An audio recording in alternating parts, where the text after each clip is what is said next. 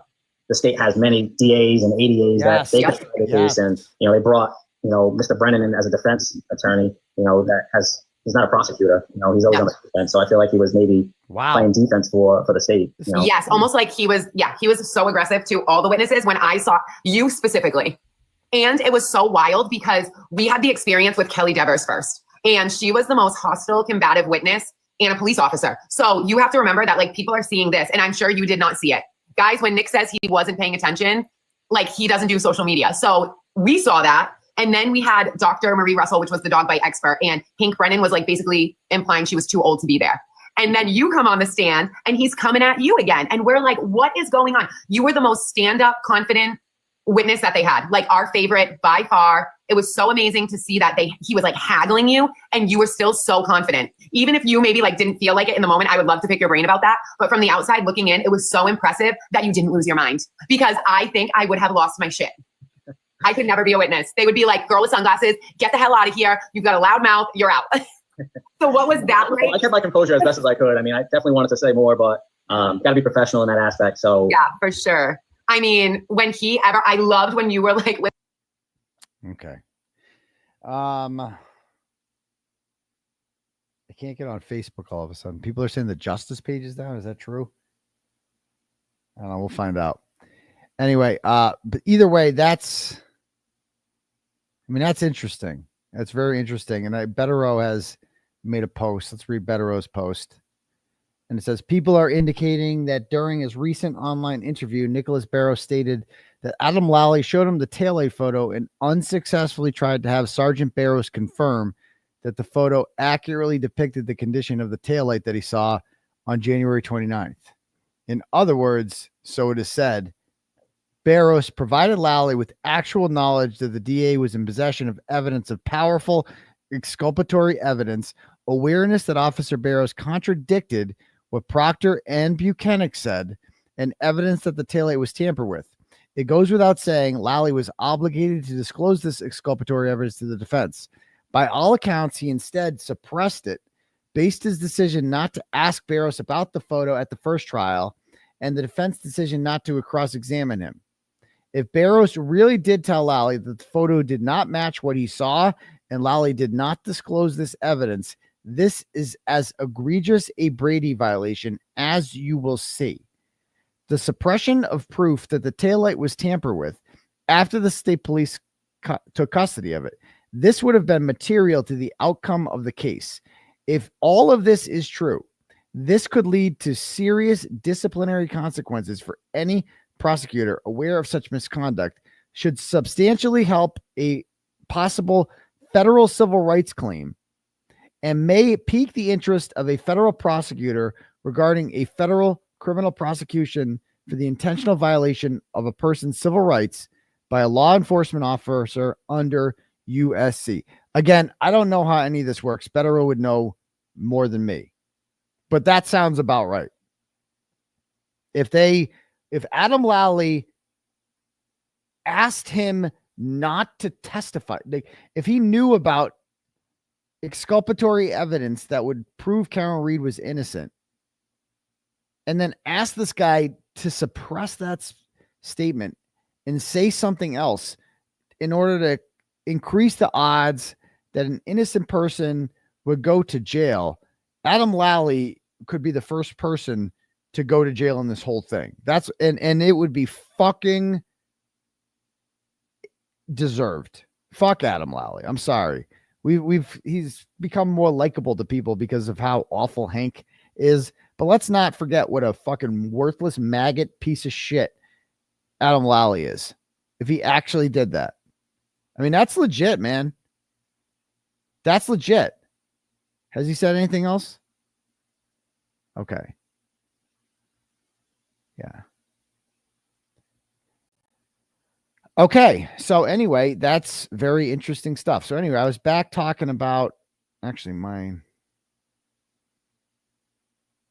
I meant to find what were we looking at here? We got distracted with that. Oh, we got to do the full docs on Sherry Besenson. We got to do a story on her. Oh, here it is. Check this out. So I was indicted because I went up and knocked on people's doors. Jennifer McCabe's door, which was wide open, and I filmed myself knocking on her door, and Lizzie Proctor's door when her kids were home. Apparently, I didn't fucking know. I'm looking for Michael Proctor, not her. I just want to ask him some questions.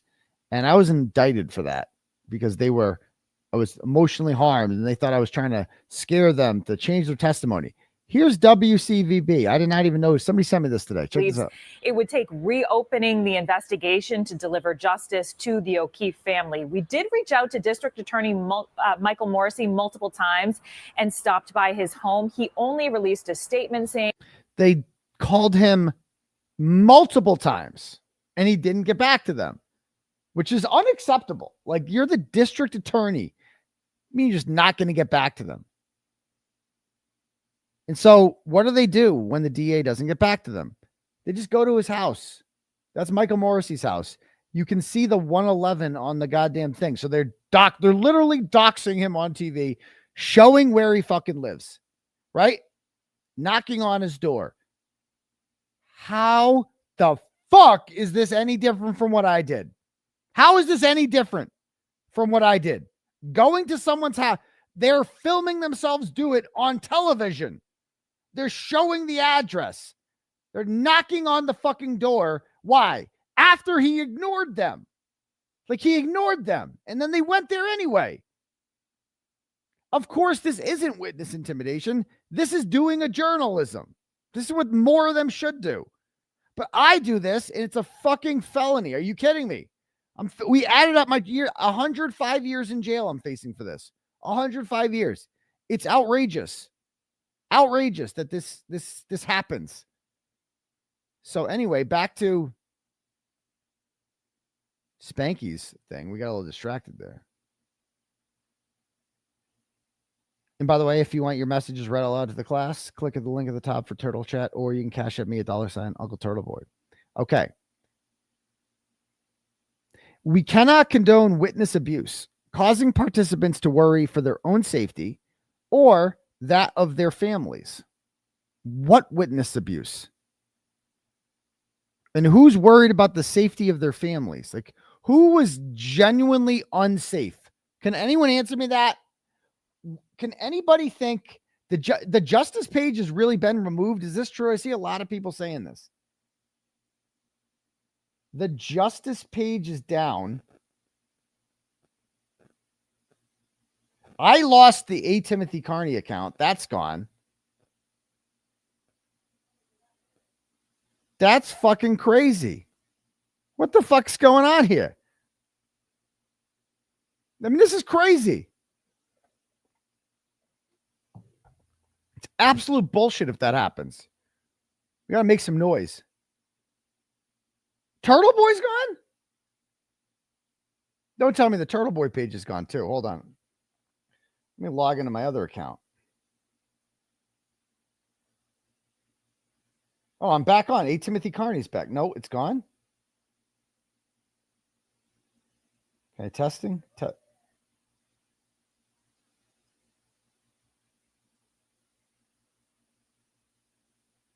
Okay. 𝗵𝗵𝗺𝗃𝗃𝗺 works.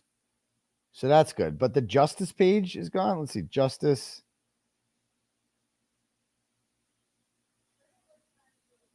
Wow. It's gone.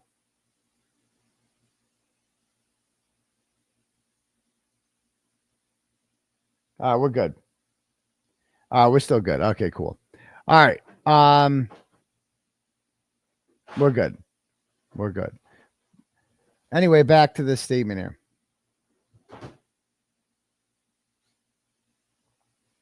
So nobody's been physically threatened in any of this. Absolutely no one. It is my hope that with the verdict, the witnesses and their families will be left alone. The witnesses and their families will be left alone. What does that mean? Why is he so concerned about Jennifer McCabe? Like, I thought this was supposed to be about justice for John. We are on 2 paragraphs saying, don't you dare hurt Jennifer McCabe's feelings. She's an innocent victim. The harassment of these innocent victims and family members is deplorable and should never happen again. My heartfelt condolences to the O'Keefe family and faith that over the coming years, they will find peace and closure. They never will because of you, motherfucker. Right? As long as they're looking for Karen Reed to go down for this, they will never find any sort of closure. And that is fucking ridiculous. Turtleboy OnlyFans is gone? Are you fucking kidding me? Turtleboy OnlyFans. Wow. Just gone. Just gone. Whatever. So anyway, John, the real victim here isn't John O'Keefe. It's Jennifer McCabe. How on brand is this for Spanky? Like, seriously, how ridiculous is this? All right.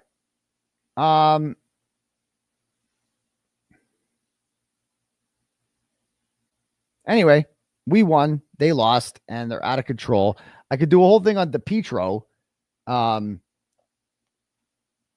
But on all the, and by the way, are we going to get anything on the witness intimidation out of John Depetro? Does Spanky have anything to say about that? We'll find out. All right. Anyway, back to this. What the hell were we just going to look at?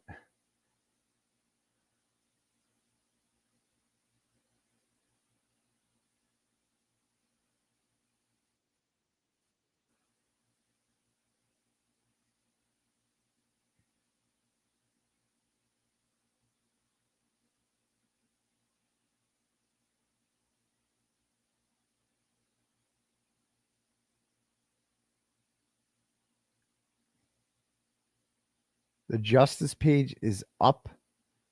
FKR is down.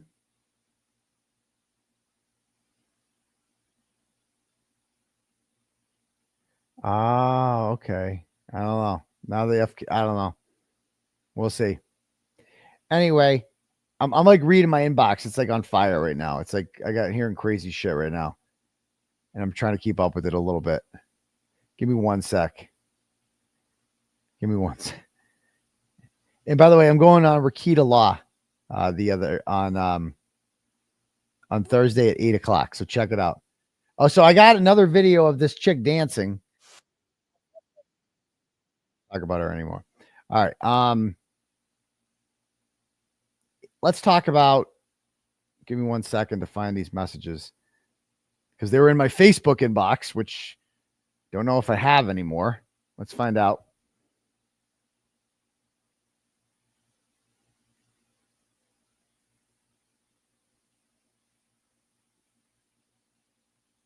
I'm able to get in. Okay, good. All right.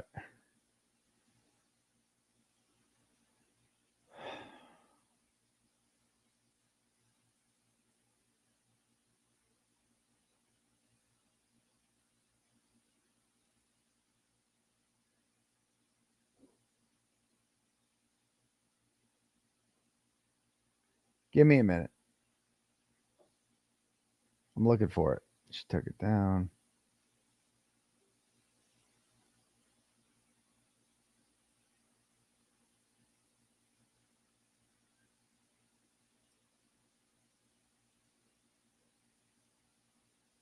I got more background on the what's his name situation on the Depetro thing. Hold on. I just got to find the messages. I'm a little bit unorganized here. Give me 1 sec. There it is. Okay. All right. So, all right, you're going to like these. So you remember how Depetro, if you guys were watching yesterday's YouTube presentation, you saw that, remember Depetro got catfished by fake juror 17. And then he told fake juror 17 that, and he was talking to another juror. And that juror told him that the court told all the jurors that here's a list of all the media members that we suggest you contact if you feel so inclined to do so. Okay. Well, as it turns out, that person was also pretending to be a juror. So Depetro got catfished by not one, but two fake jurors. Okay. So let's check this out here.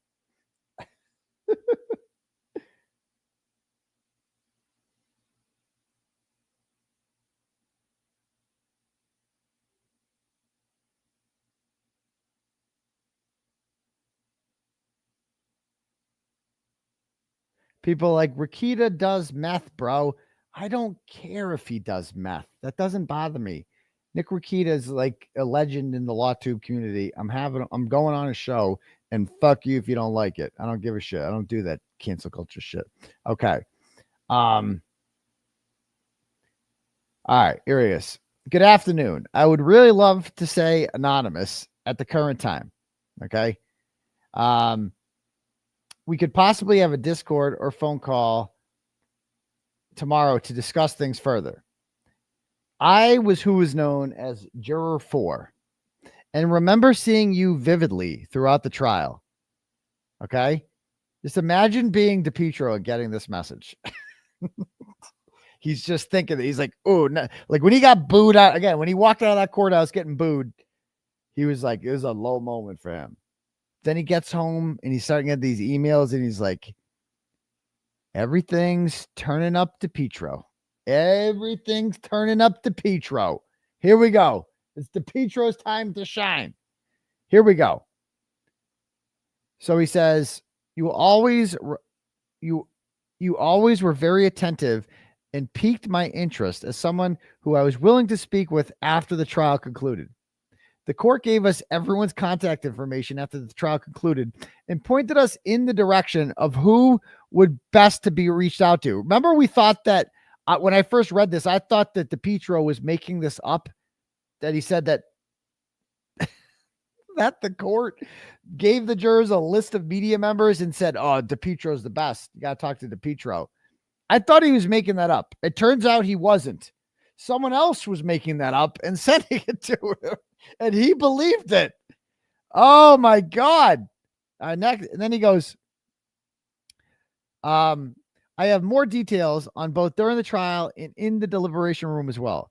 The 18th was a very stressful day and one where a lot of us were swayed heavily, as noted with the change of verdict at the end. We swayed our vote from manslaughter to just an OUI because of two jurors who were holdouts after we sent the verdict slip into the court officer to include the foreman.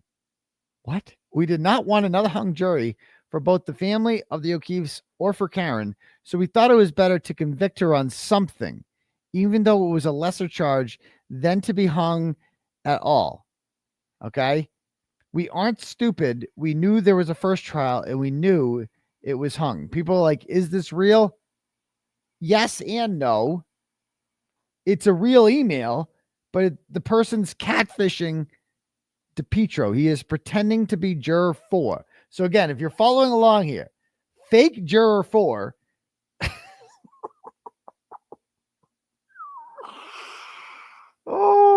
fake Juror 4 contacts Depetro to let him know, oh, I got you got the big scoop, you got me. We were all recommended Depetro, okay? And Depetro's like, oh, nice, you got the big scoop here. And Juror 4 is telling me I'm the man that they all want to come to, okay? And then later on, he gets an email from fake Juror 17, and he tells him, oh, another juror reached out and said that they told us to contact you because you're the man. So not one, but two fake jurors are catfishing Depetro, and he falls for it.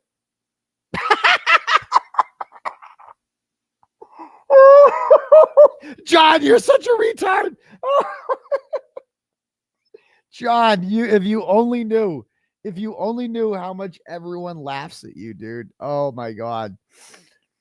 Also, I've read on if the jury knew about the FBI, and yes, we all picked up on it ever since Agents.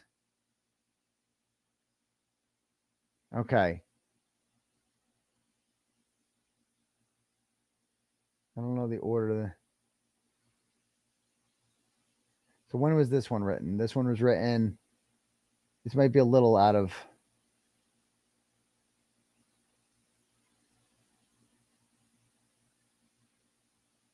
Yeah. The biggest testimony that swayed a lot of us was 𝗪𝗟𝗄𝗏's testimony, and it was broken down for almost 3 hours in the deliberation room of how corrupt the whole system is, with Kelly's testimony as an example. The witness we liked the most was Officer Barros, as he was the most believable. This must have just broke Depetro's heart reading this. The witness we hated and did not believe at all was 𝗪𝗏𝗺𝗀𝗆. Oh, That broke his heart when he read that. Okay. The pregnant woman on the jury said, he reminds me of a dad no one would ever want. What? Oh, dude, this is brilliant. This is brilliant. Okay. Please let me know if you want to discuss further. Oh, he does. Okay. So then let's see Depetro's response. Thank you for reaching out.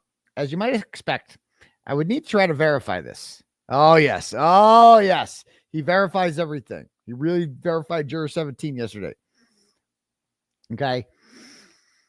I would need to try to verify this. Tell me about this part. The court gave us everyone's contact information after the trial concluded and pointed us in the direction of who would be best to reach to. Can I see a screenshot of this? Okay. Then he tells them, the court gave us everyone's contact information after the trial concluded and pointed us in the direction of who would be best. Unfortunately, not due to a court order and due to my lawyer's advice. You should know this better than anyone. Okay, so this is when Depetro should realize he's being fucked with here. Okay, but he keeps going. This is how he spent his Thursday. Okay, maybe I'm unclear. Was this given to everyone on the jury? Alternates? How was it presented? Maybe I don't understand. Explain the part, who to reach out to, and contact information. Curious, when did you reach out to an attorney? I have had an attorney since last Thursday night. Ooh. Okay. Judge Kearney gave us a confidential sheet. Oh my God. Oh my God. Of roughly 10 reporters and their contact information on a sheet of paper after meeting with us after the verdict yesterday. We discovered from our group chat that Aidan, Jessica, Ted, and Sue were not on the sheet as well. He's buttering them up. He's buttering them up. He's like making him feel special. Like, bro, you made the sheet. You made Auntie Bev put a sheet together of her top 10 favorite reporters, and you made the cut. But Turtleboy, Jess Machado, Ted, and Sue O'Connell didn't make it. So Depetro's sitting there like, oh, yeah, everything's turning up Depetro. Everything's turning up Depetro right now. Like, oh, they were booing me yesterday. They were booing me yesterday, and I walked down those stairs, and everybody hated me. And then I hit someone in the parking lot, and I inadvertently proved that you could crack a taillight by backing into somebody going at a very slow rate of speed. It doesn't matter, but who's laughing now, baby? Everything's turning up Depetro. I got on Auntie Bev's list of 10, and Sue O'Connell and Ted Daniel and Jessica Machado and Turtle didn't make it on there. Everything's turning up Depetro. So that's how he got started. And that's what led into the ones that we read yesterday about Juror 17. So fake Juror 17, I don't know if fake Juror 17 and fake Juror 4 were working together, but fake Juror 17 is a pretends to be an alternate and is like, I was also given this list. And oh, no, Depetro brings up the list first. And he's like, I heard Judge Kearney made a list. Like, bro, this is fucking brilliant. Oh my God. Depetro. Nobody likes you, man. You're not on any lists. Like, no, you're such a retard. Like, this is fucking gold. It's gold. How did he fall for it? Because he's a fucking idiot. He thinks John O'Keefe got hit by a car. If you think John O'Keefe got hit by a car, you can be talked into anything. Like, there's nothing you won't believe. If you believe John O'Keefe got hit, if you look at John O'Keefe's injuries and you're like, oh, those look like they came from a car, you are stupid. You shouldn't be allowed to do anything. You shouldn't drive a car. You might back into a truck and crack a taillight. Okay? You might do that. But especially after 𝗫𝗏 testifies and Dr. 𝗲𝗏 testifies, and they also say that John wasn't hit by a car. No, I was not fake Juror 17. I'm not this creative. I don't have this kind of time. I don't have this kind of time. I wish. I wish. So, okay. But all right, what else do we got going on here? So what else do I have here? Okay, you got that. Did I have some other stuff I wanted to discuss? I forget. I'm like reading my inbox, and this is too good. So Depetro made fun of the people that broke his taillight. Let me see here. I got some videos I want to show you of Depetro breaking taillights.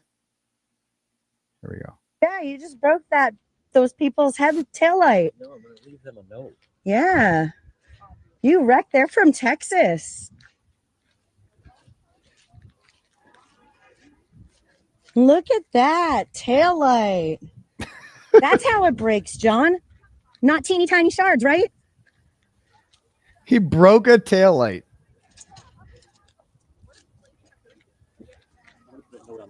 You should probably talk to one of the police officers at the end of the driveway is what I'd do. Oh, okay. That's cool. I'll just let them know that John Depetro just hit somebody's car and isn't going to tell the police about it. Guy's running away. You just did. It's on camera. John Depetro just hit somebody with Texas plates car, and he's not going to talk to the police about it. He's going to leave them a note. Yeah, I just saw the whole thing from my car, and it's on my dash cam. He's over here. Yeah, John Depetro just backed right into this Texas car while I sat here in my car with my dash cam on. Those are pieces. Yeah, I said, John, is that what happens to taillight? It doesn't shred? 47 pieces? Yes. Yes. Yep.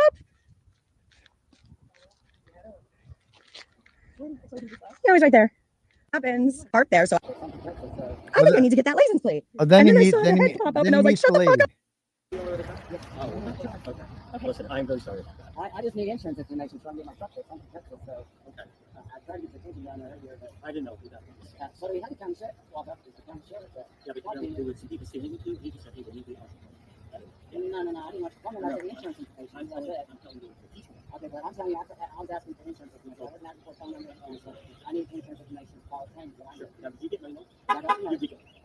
It wasn't an email. It said johndepetro.com. That's not what her note says. Yeah, it does have it on there. It says www. And I also have a website. Yeah, That's not a contact information. No.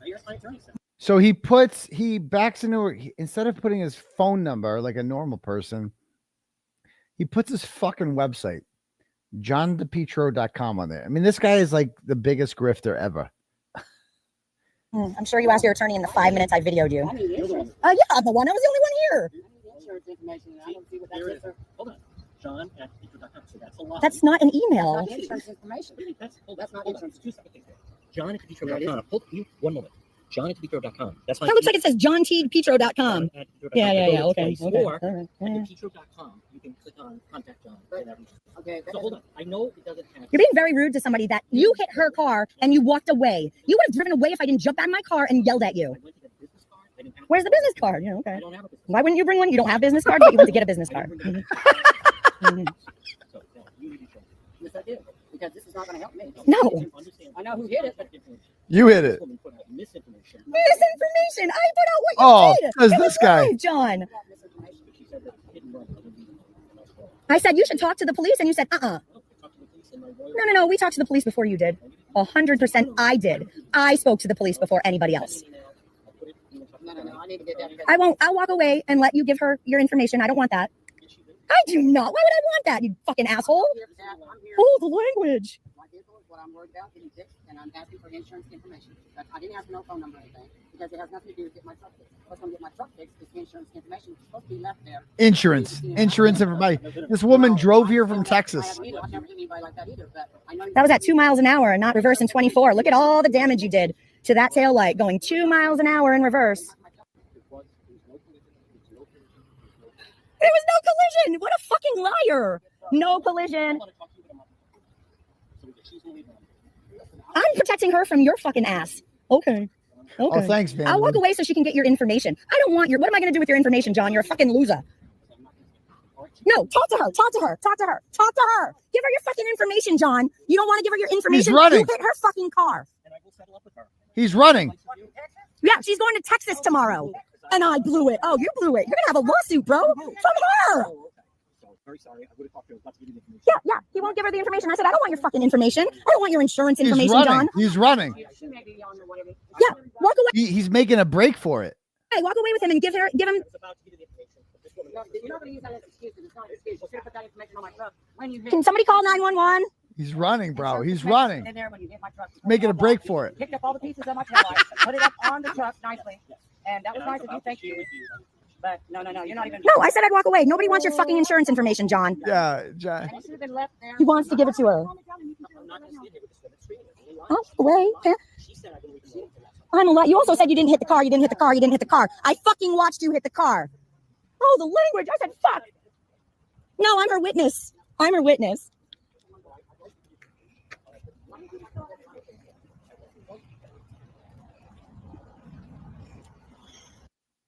Okay. So that's that. And now there was another video here of apparently him mocking this woman. Let's pull this one up. How is that a friggin' hit and run? What was I supposed to do? Stand at the fucking truck? This granny from the Beverly Hillbillies who drove from Texas in her truck. That's right. I'm here to free Kearney. Well, she did, John. Was I supposed to stand out there? You know, I missed the verdict. I had to go and do a hit with Fox News. I do my own show. You know, I can't because I may have tapped this nutcase that drove here from friggin' Texas. I wrote down my information, put it in the windshield, took a picture of that. And what do they scream? Oh, hit and run. Fucking morons. Oh, my God. And that, that lady could not put a sentence together. She said, you're driving a rental. I said, listen, Granny. I said, isn't your rental? Like, you didn't, please tell me you didn't drive here from fucking Texas. I drove here, Kearney, free Kearney. Oh my God. So I am one of those types of people. Wow. So you drove here from Texas. That's not impressive. I slept in your truck. I haven't showered since Austin. Oh, that's good. That explains a lot. I thought someone killed the skunk. Holy cow. Yes. So he hit this woman and then he mocks her after it. I mean, just he's such a piece of shit, but that's honestly the least offensive thing that he's done all week. And it's unacceptable. Like the things he said about Paula was what really pissed me off. Right. Let me see if I can find some good shit. Do we have him? Oh, this is, I think this is him actually backing into the car. Here it is. There he is. That's his car. So that's him right there. Watch this. It was just like he's driving around, dropping shit off. Totally did it. Yeah, he totally did it. That's the right guy on that. No. There he is. There he. You guys see that? It was just like he's driving around. He was alleged to have murdered. So this. He had all the insane. All right. So there he is. Defense Diaries is on in the car. So a dash cam is picking this up. So there's Depetro's car.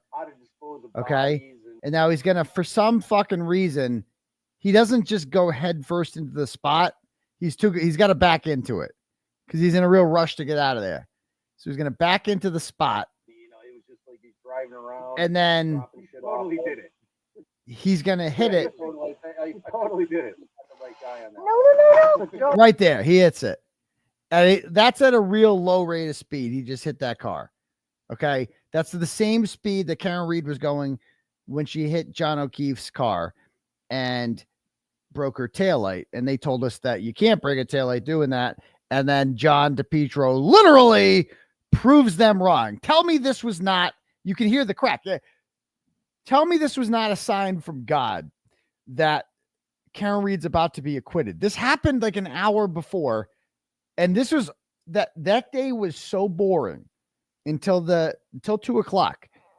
Wednesday was so boring because we're just sitting there and we're like, oh, dude, really? Nothing's going to happen today. And then all I was getting notifications about was John Depetro hit a woman in the parking lot. Okay. And like, I'm like, this is going to be the most exciting thing to happen all day. John Depetro backed into a woman. I go, great. Fucking headlines. That's what I'm going to talk about on the show tonight. John Depetro hitting someone.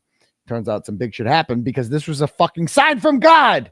Right? Like the same shit happened. This guy that talks all this shit and says you can't break a taillight going 2 miles an hour in reverse, literally breaks a taillight going 2 miles an hour in reverse. You can't fucking make that shit up. You can't make that shit up. All right. Like, this is just too fucking perfect, dude. This is perfect. Swifterhead says, look at all these YouTube thrifters and Twitter lawyers. Oh, there he goes. Invite, stuck at work. If we're still Oh, yeah, Depetro. taillight. And they didn't even know it was him. They didn't even know it was him when this happened.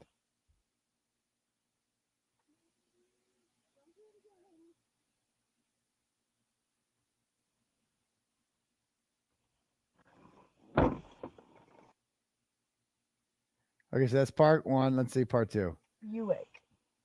Oh, then he left. He drove away. They left? He left. There's video of him leaving. Oh my God. He did a hit and run. He tried, but he got caught on dash cam. And notice I say bookmarked. I'm like, that's me saving it for later. Oh, and he tried going over there. And so he can do a head first. He did a head first one there. Let's see. Is this him getting out? There he is. That slimy motherfucker. That greasy motherfucker. He parked somewhere else. He fled the scene. He thought no one saw it. He really thought no one saw it. Oh my God.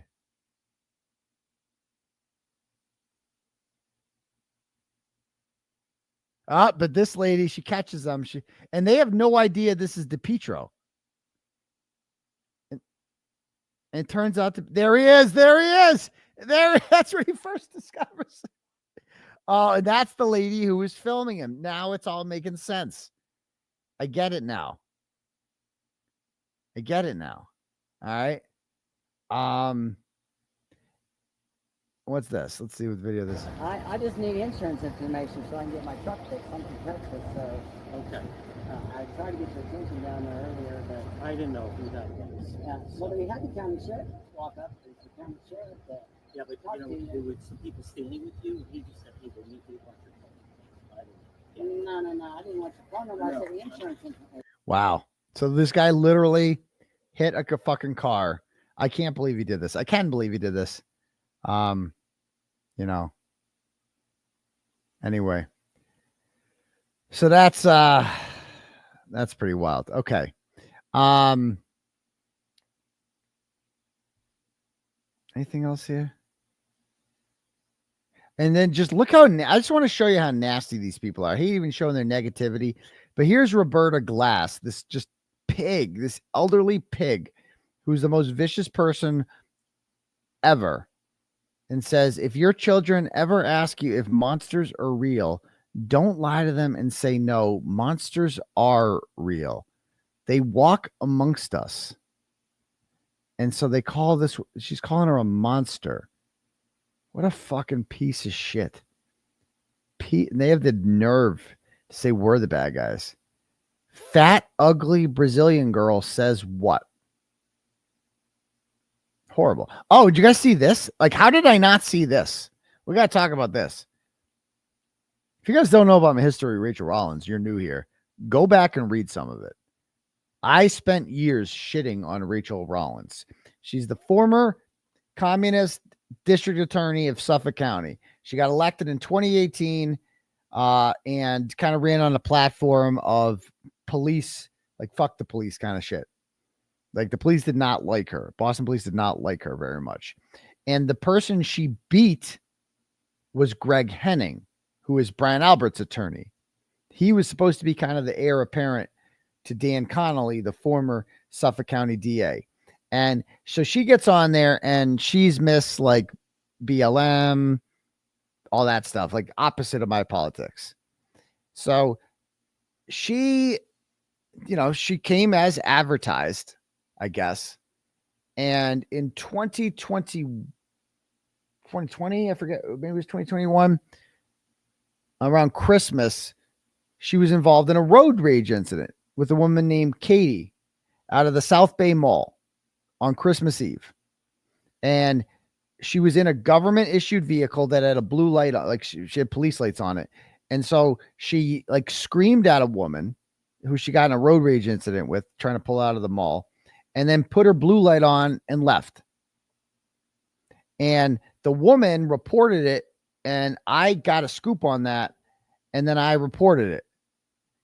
And it led to a lot of negative publicity for her. And anyway, she called into the 𝗺𝗿𝗂𝗺 show while I was on it to like confront me and did a whole listen turtle thing. Like, you're wrong. And I'll give her credit for coming on 𝗺𝗿𝗂𝗺, because that's like hostile territory for a left-wing elected official like Rachel Rollins.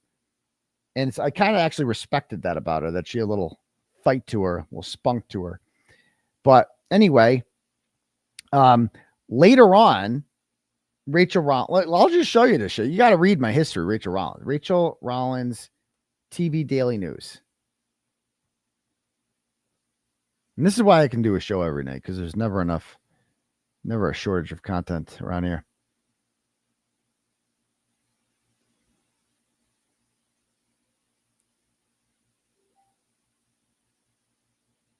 First of all, yeah, she had Joap Depina charged with witness intimidation for heckling her. I forgot about that. Remember, he called her like a stupid ass hoe? Watch this.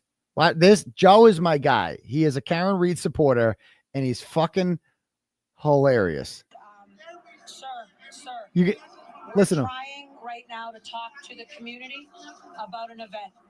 All right. So This is outside of a shooting in Boston. Joap Depina just shows up and heckles her. Watch this. This was fucking hilarious. what I think I'd like you guys to hear is that emotionally disturbed people are everywhere. We have some right here with us, and there are police officers that get 911 calls. She abuses her power. 911 calls. Okay. Unfortunately, this is what we're dealing with, and this is what law enforcement deals with every day. And what they do is they show up, and we have officers that were stabbed and shot, unfortunately. So I'm going to end now, because this is what we are dealing with right now, sadly. First of all, this is a murder. This is like showing up at the scene of a murder, and Joa just follows her around to heckle her, okay, wherever she would go. Wonderful. Okay. So what we'll do is realize that in the last 3 days, we have had multiple Boston police officers stabbed and shot by individuals. 911 calls. They responded to those calls. So just remember, it is a very hard job to be a police officer. I don't put my risk at life every day, and this is what I deal with as an elected official. Imagine what the police are dealing with right now. So Joe is just yelling at her for being a shitty DA and not investigating the murder of a family member of his properly. He's upset about that. And so he's giving it to her. This is what he does. He finds where she's at, and he shows up and he heckles her. This was like his thing. And he doesn't give a shit if she's on TV. He doesn't care. He's going to show up at all of her press conferences and just heckle the fuck out of her. Now, and this is live TV. Live TV. Going to help them, and then getting stabbed or shot or harmed. So what I will tell you is that we will conduct a very deep investigation into this, and then ultimately, so just remember, this is what I deal with, and I don't put my life at risk every day like the men and women of the Boston Police Department do every day, and this is nothing. This person doesn't have a gun. This person doesn't have a knife. This person is just damaged and harmed like a lot of people in our community. So sadly, that's what we'll deal with. He calls it. So we'll let Commissioner Long answer questions, and ultimately, what I think is important is that we recognize. So, I can't hear you, sir. Yeah, so I had the privilege of sitting with officers at the hospital.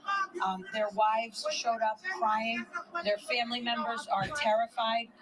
No one signs up for work in order to put their lives at risk, and they do that every single day.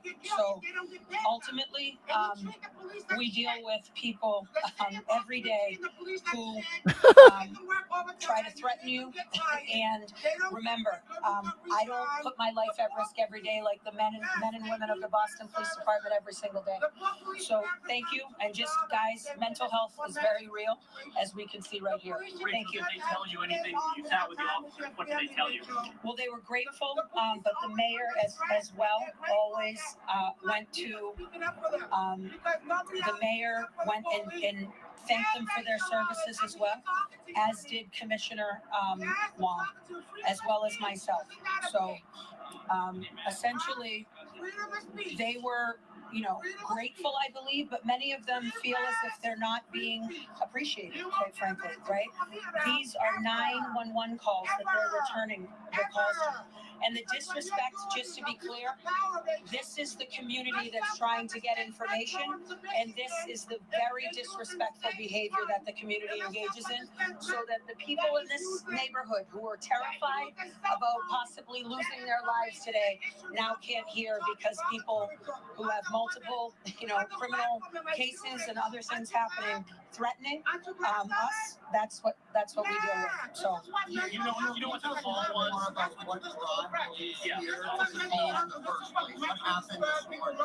So what we are dealing with now is, and I will leave it to Commissioner Cross. So this is just his thing.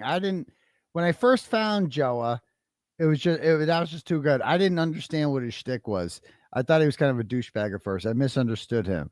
So this is I'll show you a video from 2019 with Joa, where he showed up and he heckled then Commissioner Willie Gross, who was one of the speakers at Kenny Berkowitz's retirement party.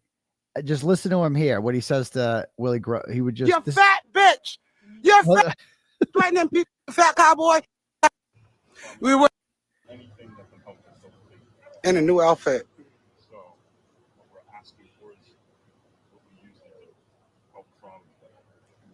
Always asking for help in the community. When are you going to do your job?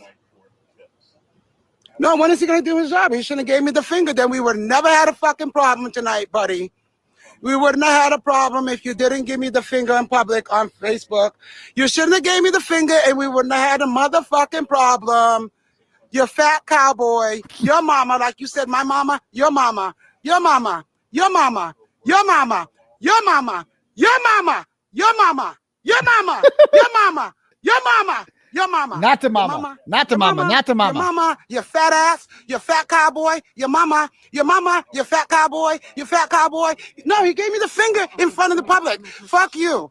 Rachel, he gave me the finger. Fuck you, you fat fuck. You should take care of your police. So now this is Rachel Rollins attempting to... This is 2 years before he started heckling Rachel Rollins. Rachel Rollins comes in and tries to calm him down here.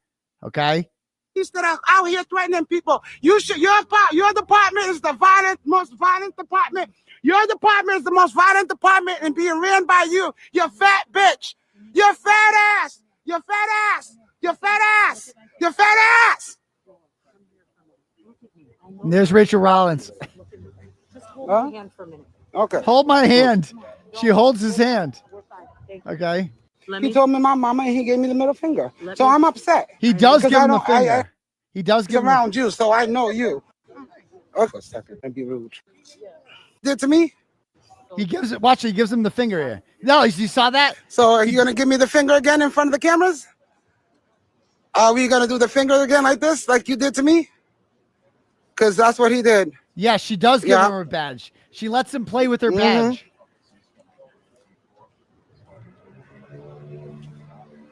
So anyway, so that's how I first found Joa. And then, so Rachel Rollins is there, like, comforting him. She gives him her fucking badge, right? And, like, this is what it sounds like on the news. Let me show you on the news. Like, this is what it sounds like when it's on the actual news that night. We're going down a little tangent tonight.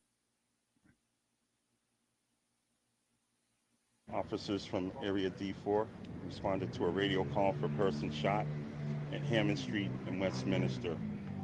On arrival, they located 3 male victims, 2 gunshot wounds. One male was all males were faced with now. That's so what we're faced with now is another act of crime for is what we usually do. Help from the trauma team. Problem tonight, buddy. The trauma We team wouldn't have had a problem will if be you on didn't give me scene, the finger in public right? on Facebook. And you shouldn't have you gave me can the finger and we also wouldn't have had a contact them motherfucking at problem. 617-431-0125. Your mama. So working with Mayor Walsh and Mayor Walsh and the district attorney. Okay, so this, I mean, but you know what? That's free speech. That's America, and you're allowed to do this. So he was not charged with witnesses. Like, how is that any different from what I do? I mean, mine's a little bit more civilized, you know? That shit's funny. You're allowed to troll people. You know, you are allowed. And so then he ended up turning on Rachel Rollins, right? And she ends up charging him with felony witness intimidation, I think, if I have this right. Okay, I want to make sure. So she had him charged with felony witness intimidation, even though this is Joa right here. Like, he worked on her campaign. He came to a couple of my court dates, actually. I haven't seen him in a bit. But there he is campaigning for Rachel Rollins. Okay. And witness juror intimidation. He got charged with it, which is, I believe, one of the things that these are the crimes that she said she wasn't going to prosecute people for when she got elected DA, like threats, drug dealing, trespassing, larceny. None of that. Not going to charge any of those. Okay. And she's like just real into the race stuff and blah, blah, blah. Okay. So report shows DA Rollins charging citizen witness intimidation for offensive comments to her, previously directed Rayla Campbell. So that's my other history with her. So there was Monica Cannon Grant, who I used to show up and, protest back when you could protest people, who's under federal indictment by the feds for stealing all sorts of money, using her grifting BLM grift to take all this money. She was friends with Rachel Rollins, like they were pals. But then there was a Senate election between Ed Markey and Joe Kennedy, like a primary election. I think it was 2022 or maybe 2020. I don't remember, but it was a contentious primary. And Rachel Rollins backed Ed Markey and Monica Cannon Grant backed Joe Kennedy. So they split. And Rachel Rollins, the snake that she is, contacts me, and she didn't contact me directly. She contacted kind of me through Rayla Campbell, who is a black conservative woman, the opposite of them, who supports Trump and all that shit. And she tipped us off. So Rachel Rollins tips off me and Rayla Campbell to where Monica Cannon Grant is going to be, so that we could show up and heckle Monica Cannon Grant. Are you getting it? You following this timeline now? So she turns us into the hecklers. Okay. And then what about the road rage incident? I forgot where's the road rage one? Here it is. Okay, cool. Oh, here's my whole history, Rachel Rollins. Okay. Yeah, so after I started exposing Monica Cannon Grant for being just this violent. Okay, so here, we're going to do the whole fucking history right now. All right, the whole history, if you're new here, strap up. So this is Monica Cannon Grant. All right, if you guys don't know who she is, she was my Jen McCabe. She's like Black Jen McCabe, basically. Like, she was she was evil. And this is her talking about Rayla Campbell, a black woman who was running for Congress as a Republican, against Ayanna Pressley, which she found unacceptable. Listen to this. Keep your fucking hands off. And then this heifer running against Ayanna Pressley. This one here with the white husband. At some point, we're going to have a conversation with black folks who get in a relationship with white folks and then forget that they black. We're going to have that conversation. Oh. And I know it's gonna fuck with y'all nerves. It's gonna be uncomfortable, but we're gonna have that conversation, because if white vagina and white penises jeopardize your melanin, then we need you to sit in the back of the classroom, and this ain't your part of the show, and you don't get to talk right now until you practice some self-love, know your history, and realize where the fuck you came from. This ain't your part of the show. We need you to sit in the back. I need all the people that understand what it is to wake up black, regardless of how many educated gang symbols you have at the end of your name, regardless of how close in proximity you are to white supremacy, regardless of how many white penises you ride. And I ain't mad at you, sis, because if you riding that motherfucker for a credit score, get you that house, boo. Get your 40 acres in your mule. Just don't forget that you's a nigga. Haitian black man. But I get it. He living in Utah. He getting pink uncooked vagina. I get it. I get it. What I need you to do, though, is keep your mouth shut on black shit if you ain't ready to be black. That's what I need you to do. I need you to shut the fuck up. And by the way, Monica Cannon Grant is currently under federal indictment and spoke out against Karen Reed. She's anti-Karen Reed, just to be clear, and Krusty Panties recently engaged with her. She's only anti-Karen Reed because I support Karen Reed.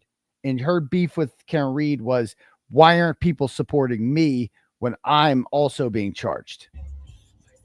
Tomorrow and be disrespectful. And I'll be damned if I let this uncooked melanin adjacent woman, oh, it gets worse, whose proximity to white supremacy is so disgusting, right?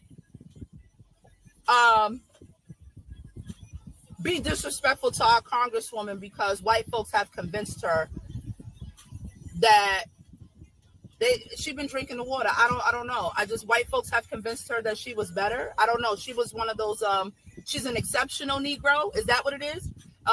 So she's making fun of 𝗿𝗓 Campbell here. Again, 𝗿𝗓 Campbell is a black woman who I'm friends with, who was running for Congress against Diana Pressley as a Republican.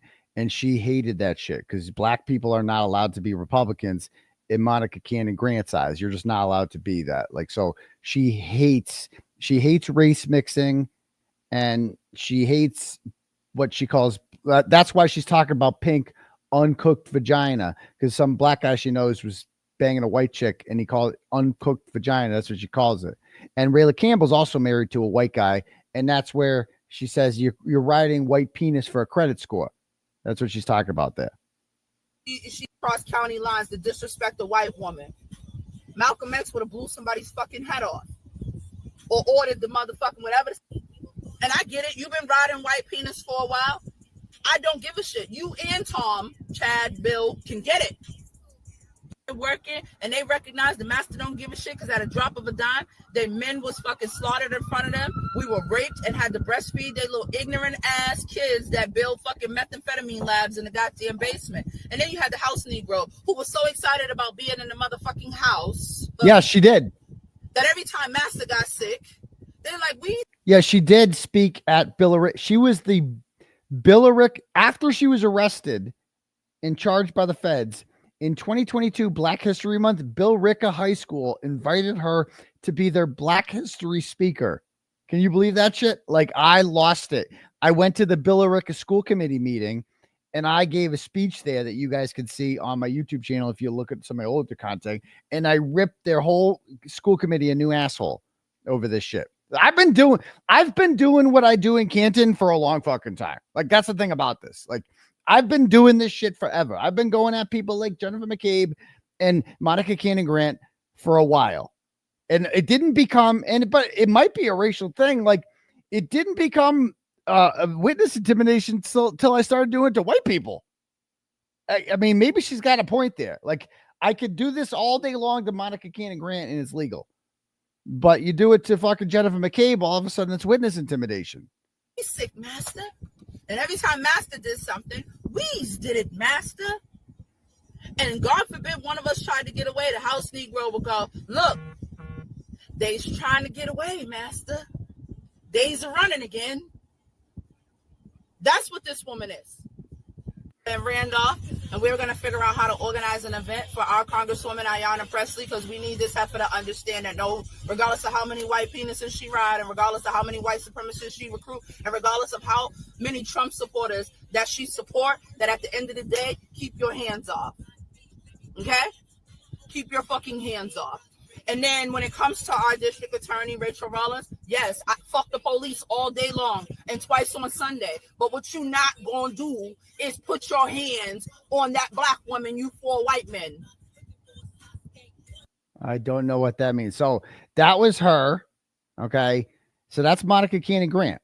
And, you know, they got along. I have so much history with Rachel Rollins. Dude, she's got so much shit.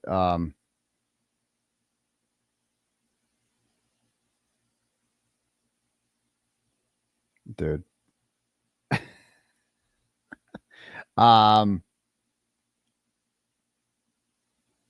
So she starts supporting.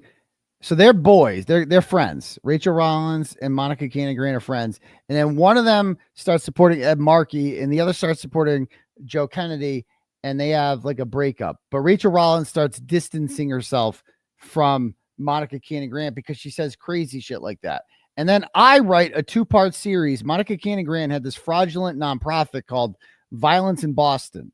And it was just this money factory that made millions of dollars off of dumb white people who just wanted to feel better by giving money to a black person. Like they felt like, oh, good, I'm not racist. Have some money, Monica Cannon Grant. Okay. And the Globe loved Monica Cannon Grant.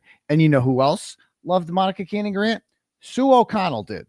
And that's why I didn't like Sue O'Connell. Sue O'Connell had fucking Monica on her show and like platformed her as some legitimate civil rights person. So that's why I had beef with Sue O'Connell. It's all coming full circle now, isn't it?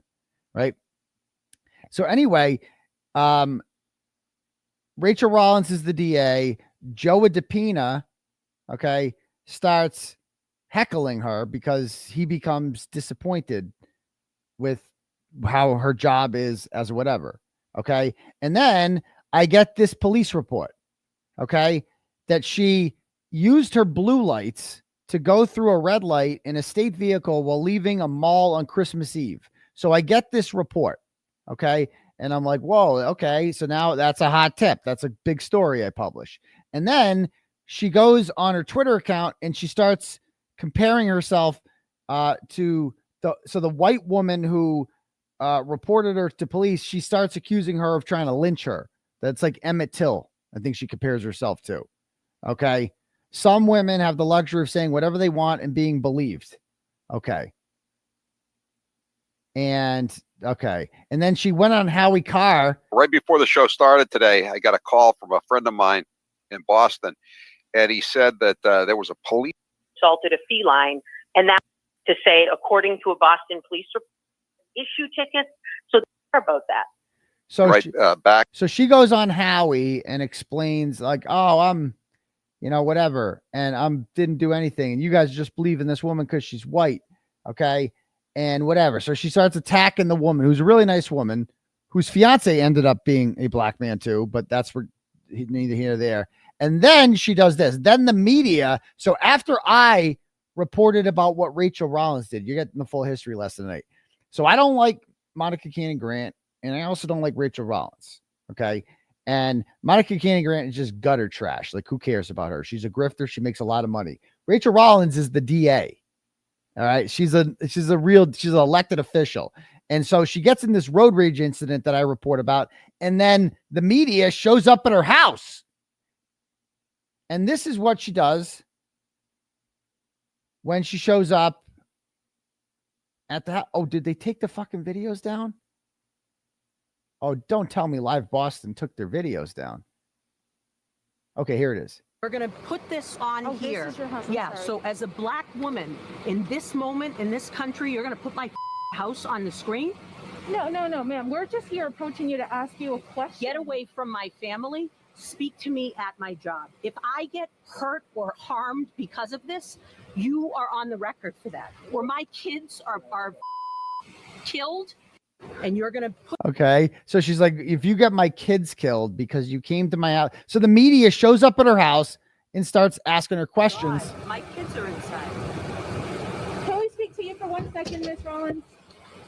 You're in front of my house with my children? We literally just pulled up here. Yeah, but how do you know where I live? Oh, it's public record, ma'am. Right, okay. That's unbelievable. We're not stalking you at all. Yeah. Ma'am. So again, media shows up at people's house. It's all legal. And then let's see what this one You says. are. This is private property. we're gonna Get out of here. absolutely get out. And you know Yeah. what I'll do? I'll call the police on you and make an allegation, and we'll see how that works with Okay. you. So the rantings of a white woman get you here and scare my children? No. Get off of our private So property. the woman she got in the road rage with is just the rantings of a white woman get you here. Okay. And then look at this. Swear to God, I'm dead serious. I will find your name. You can ask me somewhere else. can give Do you my not name. have a camera in front of my house. I can give you my name. Get I'm get not them out of hiding. here. This is the Please. Boston I'm not police. I will hiding. have you arrested. I swear to God. Okay. My children. Yeah, are gonna she- be hurt. She was on trial We're for. just here to ask a question. We didn't even know where you live. Get We away happened from to my pull up house. next I'm to your serious. car when someone said- And I swear to God. So that's her. And so she's nuts. As it turns out, she was on trial. She posted her house on trial for. She was on trial for. Okay. And this is like, that's her house. In order to take office, murders, it's for and solving crime. So the chair. Oh, there's the cowboy. Willie Gross shows up at her house. So anyway, so she showed her house on TV. And then I did a whole thing about how she came from a family of shitbags. And then she said it's racist. The COVID vaccine was racist. I've written about her so many fucking times. So many times. Okay. The Michaela Miller hoax. And then she got nominated U.S. attorney. Okay. After Biden got elected, she gets nominated U.S. attorney. All right. And she makes it in. She gets past the confirmation stage. But before that, that's when Joa heckled her at the press conference, if that makes sense. Okay. So then she makes U.S. attorney. And hold on. Where are we? Previous page. Okay. So then she makes U.S. attorney. She tries to get Joa charged. I don't think it ended up working out. And then, okay. So a judge dismisses those witness intimidation charges against Joa. See, that's good. You know, like he showed up and yelled at her. Like, how is that any different from what I did? Tell me.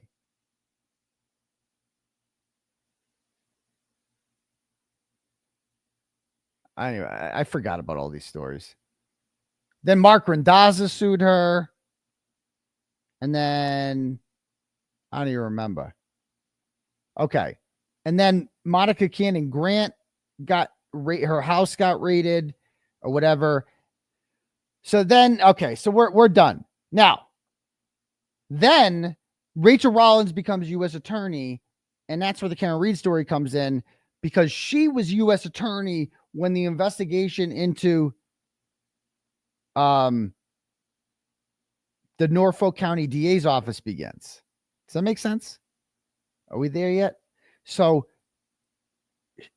just to review, Rachel Rollins, I shit on her. I exposed her. She used me to get back at Monica Cannon Grant because she knew I hated Monica Cannon Grant, right? She filed witness intimidation charges against Joa, who I used to hate, and now I like, okay? And because he heckled her in public, my history with her is so complicated. She was a 1 seed in Ratchet Madness. She made the Final Four 1 year.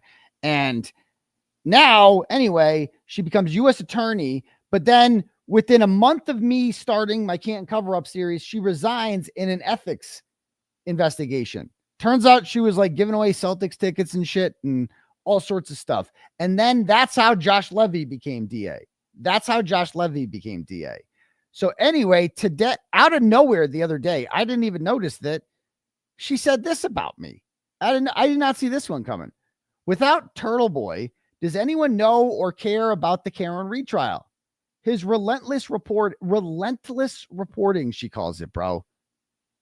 This is fucking crazy.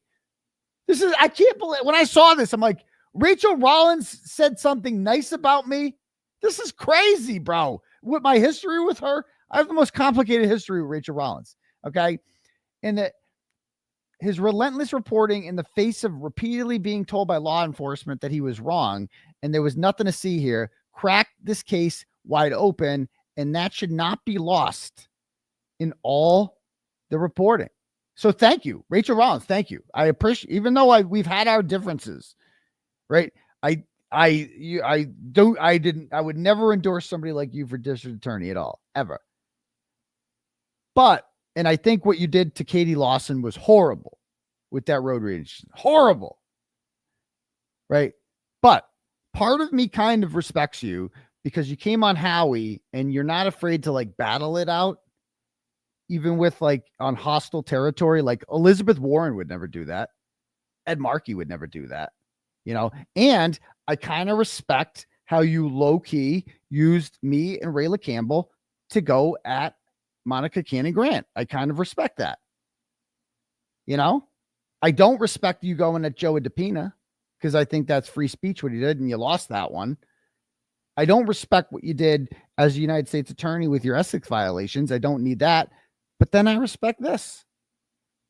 It's just fucking crazy. My history with Rachel Rollins is like the most complicated history ever. So what a history that was. Okay. All right. Anyway, let me read some turtle chat, shall we? To end the night. All right. Wow. You guys write all that down?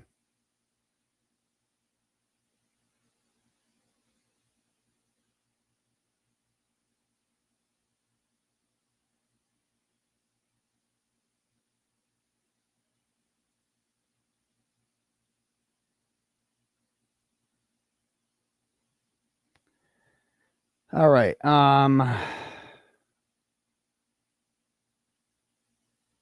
Sorry, we got a bunch of these to read.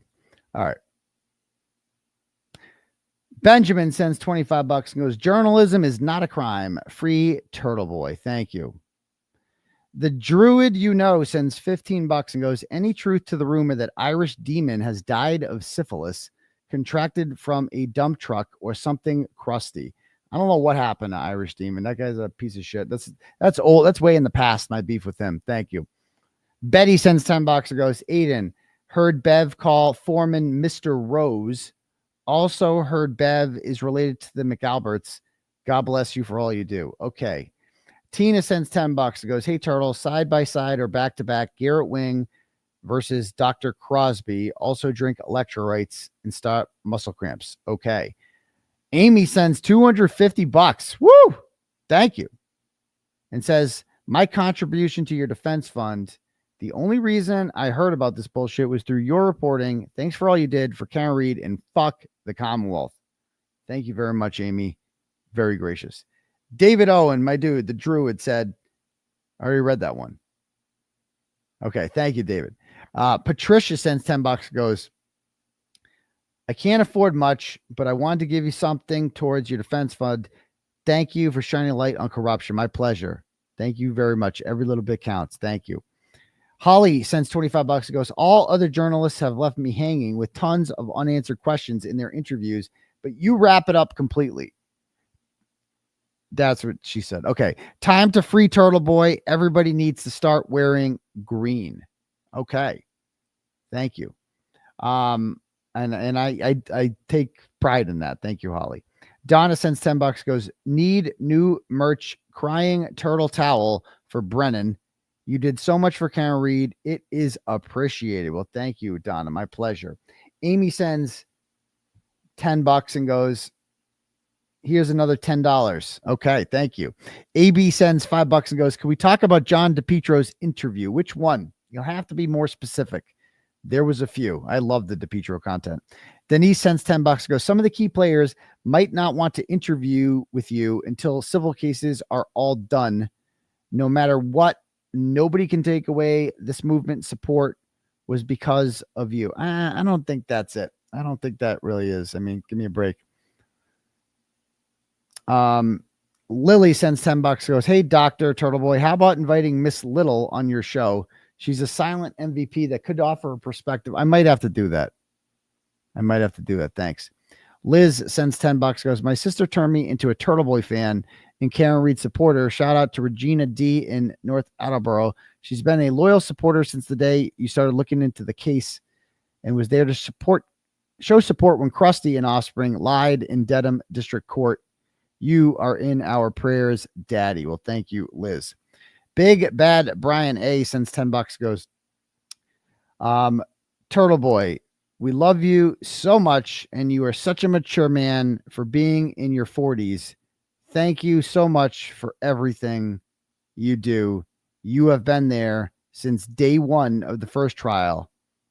Oh, that I really appreciate that. Thank you, Big Bad Brian A. Michelle sends $10, goes, in the interview, Brian says Jen ran to the bedroom and said John's dead.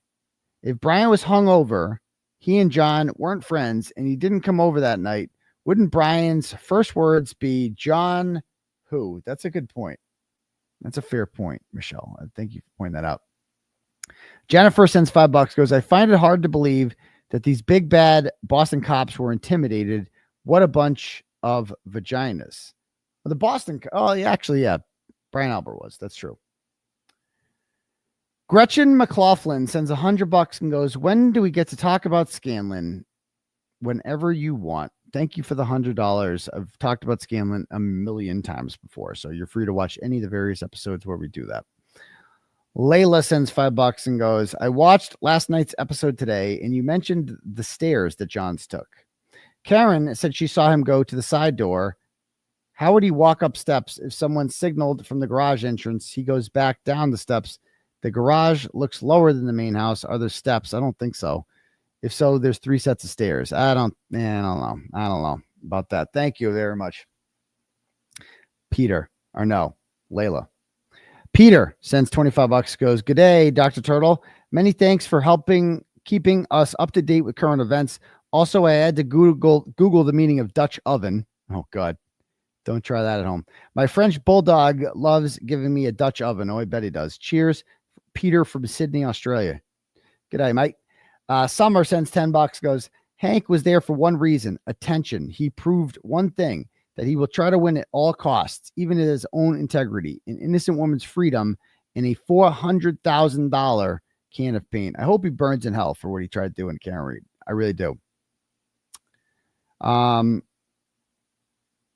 CS Seep sends $25, goes, Depetro hitting the taillight reads like the end of a Coen Brothers movie or an episode of Curb when all those loose ends tied themselves together during the finale. It really is so fucking sick. Texas Prime sends $5 and goes, hey, Bev, Officer Barros said the Commonwealth wanted him to change his statement. It sounds like an evidentiary hearing would have been nice. Or the feds do something, you know. Rosaline sends $10 and goes, listen, Turtle, Karen is your friend. I know you've had to be hush-hush friendship for years, but not anymore. She seems really nice, but is probably not a mind reader. She might even think you want to write about something other than her for all these years. Many contracts with networks have non-compete with other network shows. You may not even be a conflict. Just call your friend and talk about it. Done nagging. Love you. Okay. Thanks, Rosaline. Erin sends $10 and goes, can you please pull up your state trooper selfie? Love you. Long time, Unc. Thanks again for all you do. Love us, Massholes. You mean the picture of me in Leah Genduso's uniform? I don't have that hanging around, or I don't have it handy, but it's out there somewhere. Me wearing her Class A. I took it away from her. The very thing the least I could do was wear it, you know? So that I took away her uniform and then I made her let me wear it, didn't I? And some other things. Okay. So there's that. Anything else here? William sends $25 and goes, Big Dog Turtle throwing Pocahontas next election. Don't think she's ever going to lose. So thanks. Cora sends $15 and goes, I know you're trying to be nice, but when you call people out, it holds them accountable. A lot of new personalities here, and they need thick skin, high SD Ha ha. I don't get it. I don't get it. Well, thank you. I don't get it. So, how did you fit in your uniform? It was pretty tight. It was a tight squeeze. You know, it was a tight squeeze, but you know, it is what it is. Okay. All right. Let me see if we have any here. Cash apps. Do we have any cash apps here? Callie sends $50 and goes, just thanks and love you. Hashtag free Turtleboy. Well, thank you very much, Callie. Stop it, Erica. Stop it. Okay. Barbara sends $20 and goes, it sounds like altered mental equals medical section 12. Perhaps. Hanson sends $10 and goes, interview Garrett versus Crosby back to back and let him testify. Okay. All right. So anyway, guys, I think that's about it. So interesting show we had. I had to come on here and talk about Hank's bullshit. I had to do it, man. But anyway, I am going to call it a night. It's 12:06, but thanks to all you real dogs out there. What are we at for subs right now? I mean, dude, we had 25,000 people on here last night. That was crazy. Lower key tonight. Just 10 or 11,000 tonight. But we're up to 148,767 subscribers. So make sure you smash that subscribe button because we're only 1,233 away from 150 grand. All right. Peace, Turtle Riders, and brush your teeth. It calls for data including calendars, alerts, reminders, notes, text messages, pictures, or videos from April 1st, 2023 through and including October 5th, 2023. 7 months.